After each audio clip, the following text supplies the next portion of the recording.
Hi friends, this is yours Ribino once again. Hope you all are doing well and at the same time learning something new each and every day. Welcome once again to all my friends and reading enthusiasts, businessmen, laymen, students, moms and dads, and everyone. Today we would be looking into one of my favorite books, that is Screw It, Let's Do It by Richard Branson. Um, the Maverick entrepreneur, businessman, adventure enthusiast, and my personal favorite while growing up as well as now. Um, who is this? The author, Richard Branson. I'll just read from the book what or who he is. So basically, Richard Branson is chairman of the Virgin Group. He was born in 1950 and educated at Stowe School, where he set up Student magazine when he was just 16 years old.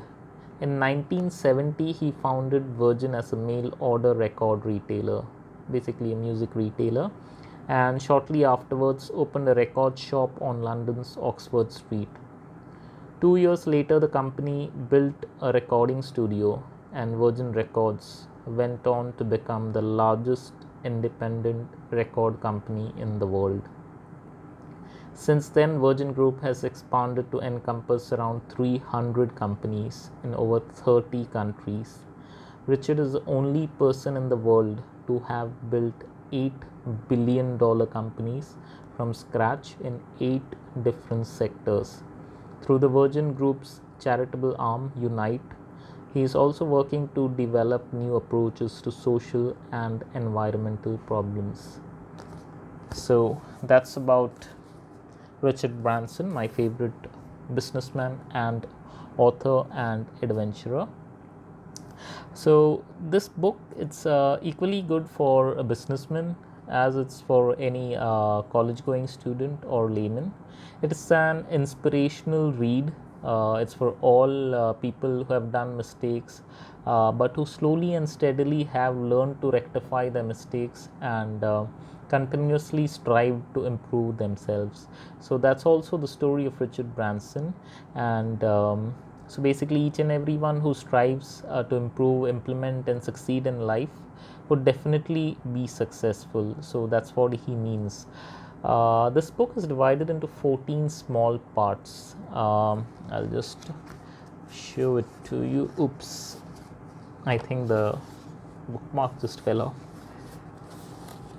So this is the gist of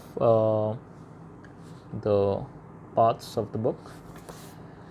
So it's divided into 14 small parts, each describing how Richard Branson built his company from selling magazines to selling music to flying aircrafts to running trains, from making retail stores to starting mobile communications, and finally to making spaceships. So it's a humongous thing. Like, he started off with magazines, he's into spaceships, space travel.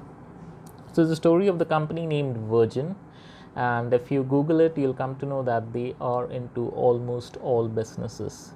How did it happen? It's just one step at a time through continuous hard and smart work and never giving up, doing what needs to be done continuously and consistently and persistently without giving up to defeat. So that's how the Virgin Group came up, and Richard Branson as a businessman. So in the first chapter, he tells us to just do it, believe it can be done, and goals can be achieved. Have faith in yourself, prepare well, try and never give up, and most importantly, live life to the fullest. And that is why Richard Branson is nicknamed Dr. Yes in business circles and by his friends and colleagues, because he always looks at things positively and how things can be done instead of how it cannot be done. So that's Richard Branson. So the first chapter covers his student years, his family, his first startup, and one of his adventures during that time. He tells you about the adventures which he undertook.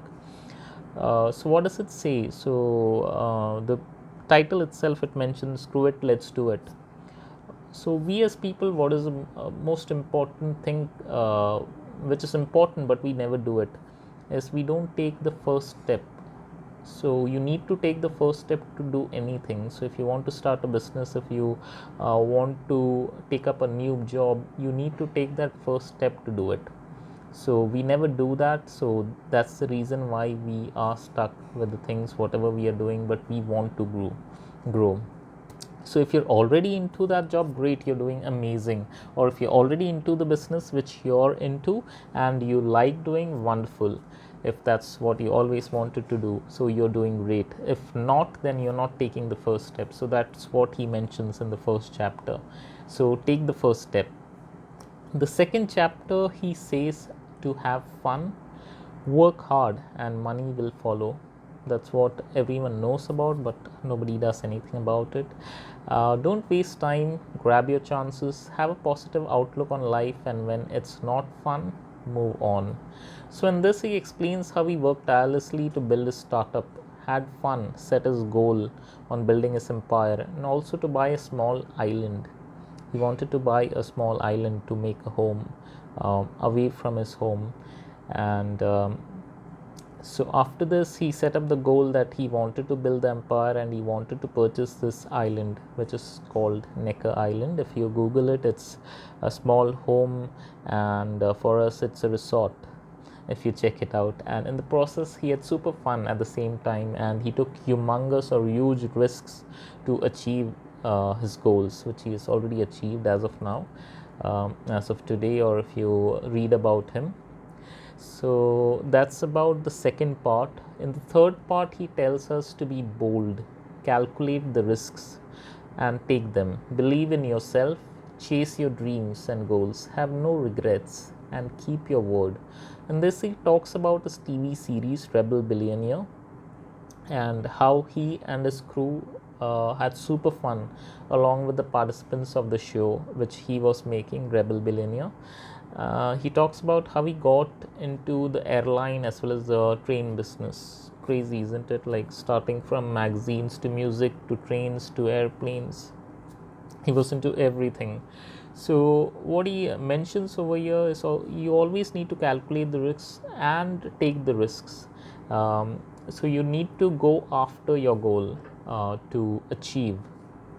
And the fourth part, he tells us to challenge yourself, aim high, try new things, and always try. In this, he talks about his childhood, how he never gave up on things, how he had issues with reading and writing. He had dyslexia when he was small, and I think he still has it. He always tells his memory is more strong because he always used to try and grasp things because he was having great difficulty reading and writing in his childhood days. So he talks how in his childhood days, because of all these things, he became an adventurer and he was always ready to take up new challenges. So that's about the fourth part. In the fifth part, he tells us to rely on yourself, chase your dreams, but live in the real world and work together. In this, he says to think and get things done instead of waiting for others to do it. In this, he also tells how he had to go public with his company, that is to sell shares and raise money because they were short of funds and they needed to act fast, and they did, the company did at that point of time.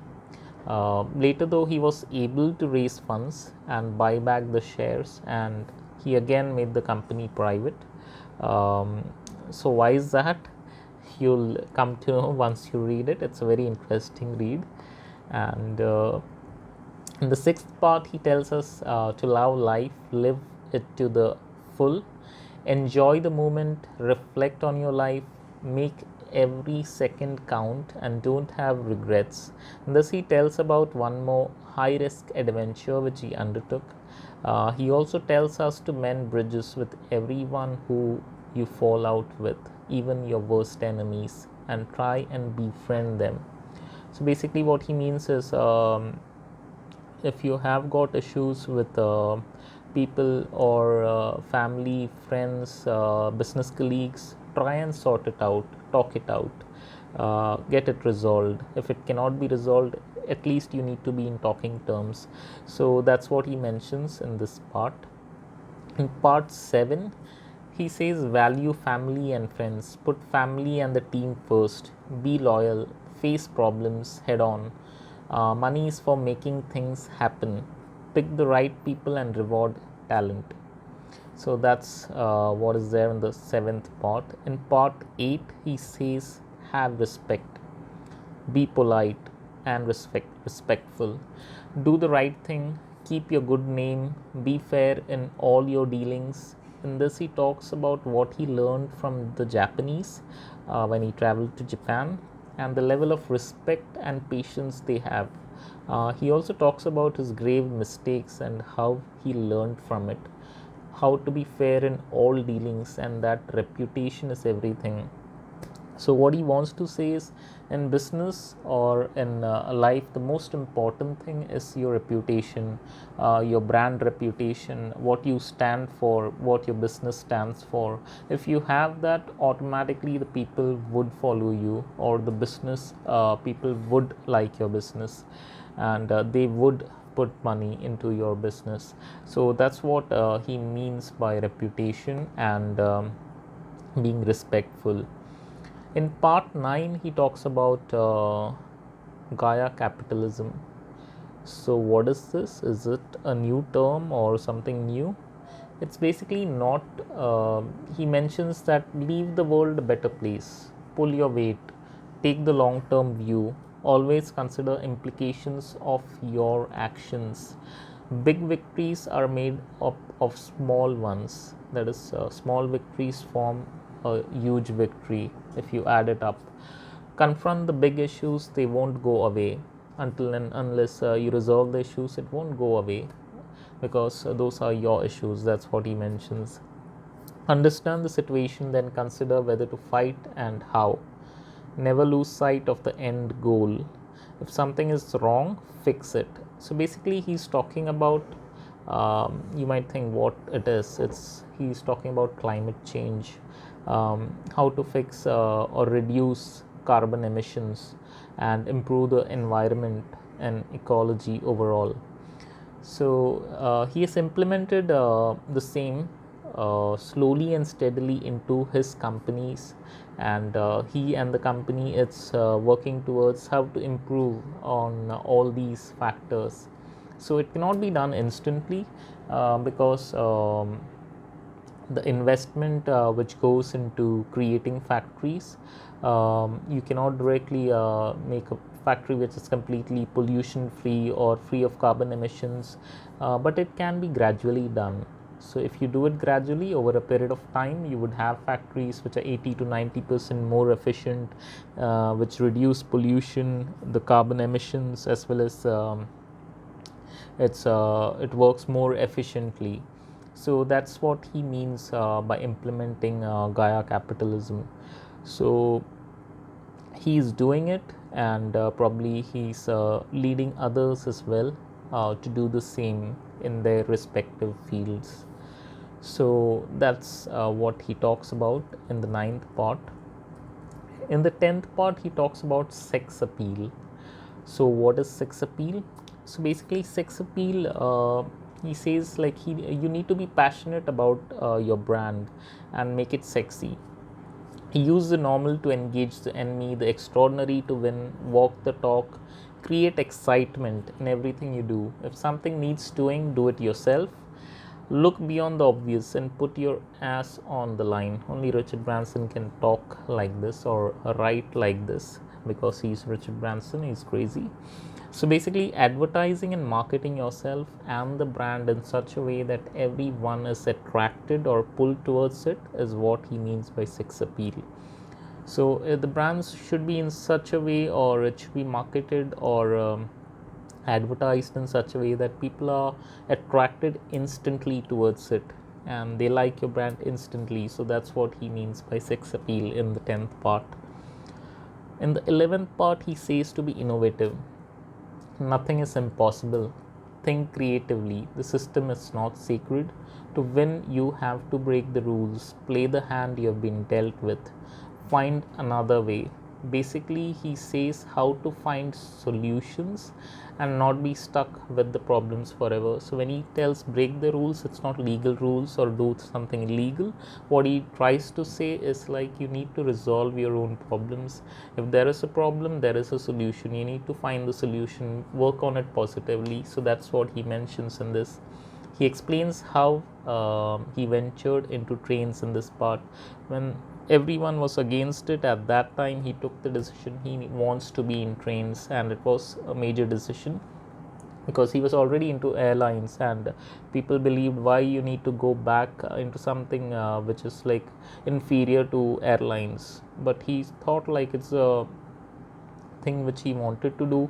It moves more number of people than airlines do, and it would do good.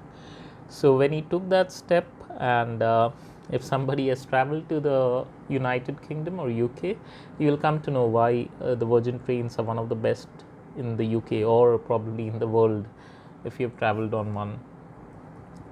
And in the 12th part, he says to do some good, change the world even in a small way, make a difference and help others.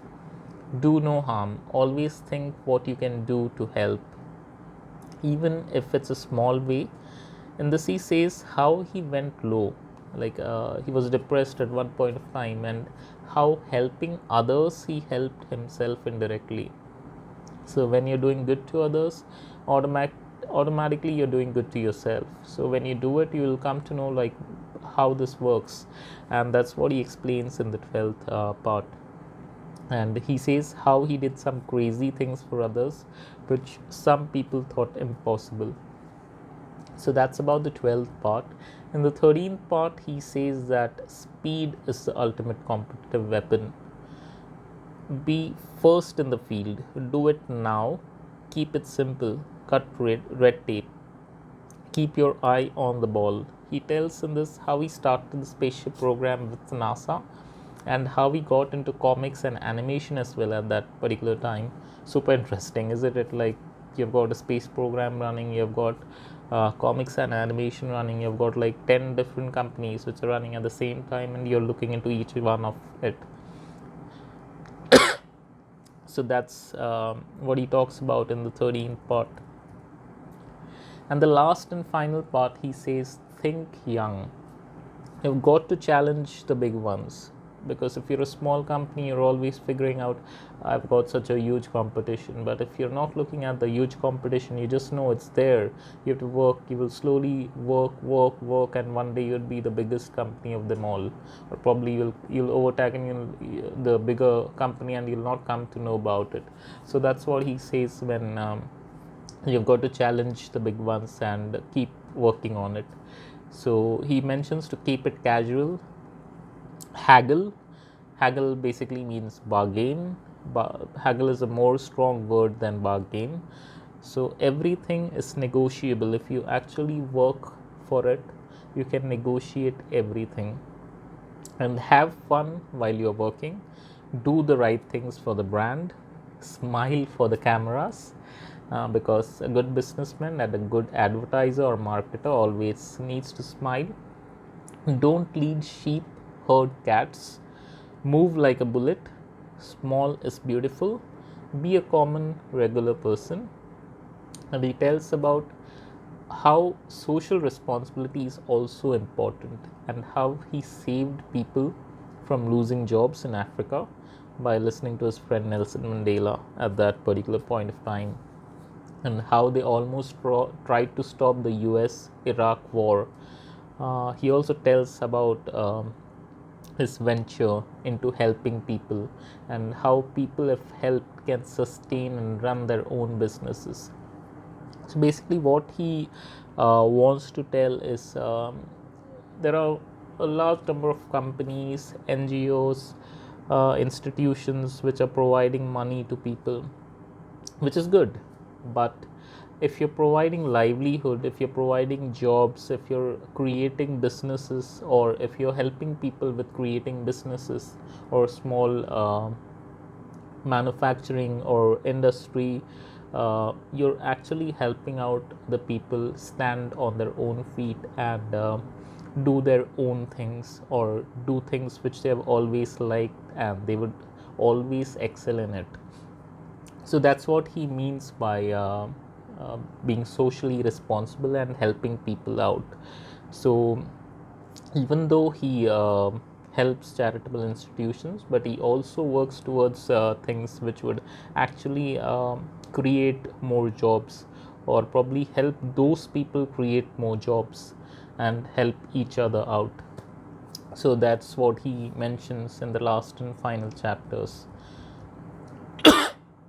So that was about this great inspirational and motivational book, and the great motivational Richard Branson himself. He's the best. And if you check this book, it's published by Virgin. That's again his own business. So now we know what I'm talking about. He's there in all the businesses. So that's about the international bestseller Screw It, Let's Do It by Richard Branson. Lessons in life and business. That's what he mentions throughout the book. The next book which I'd be talking about, that is not in this video, I'm tired. That would be in the next video. I'm still reading it, The Everything Store, and as the title goes, there is so much of everything in this that I'm still reading it. There's in-depth everything about Amazon and Jeff Bezos, again a Maverick entrepreneur.